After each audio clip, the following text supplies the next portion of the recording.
What is a holistic dating coach? It all stemmed from leaving my marriage of 20 years.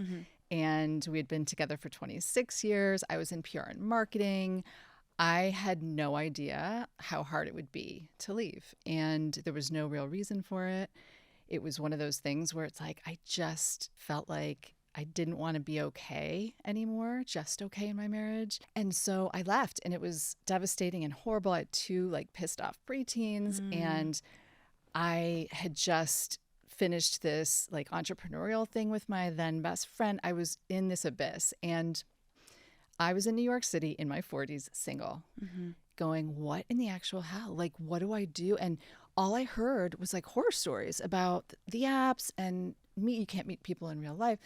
So I have sort of a nerdy social anthropology brain, I think kind of like you do, where I'm just so curious about human behavior. And I decided that I was going to make dating my job in New York City. Like I had some time and I went for it. And I was dating 2, 3, 4 people a day on some days through the apps. Without realizing it, I was putting together this roadmap for Love Amy. And I never thought in a million years I would become a dating coach. But I realized that no one ever teaches us how to intentionally choose a partner, which is arguably the most important choice of your whole life. We are taught like all these other skills that just don't translate. So all of a sudden friends and friends of friends, like I met my new husband on Bumble. Okay. And my friends of friends were coming to me and they're like, you have a great attitude. Like I was dating up a storm. I was having such a good time.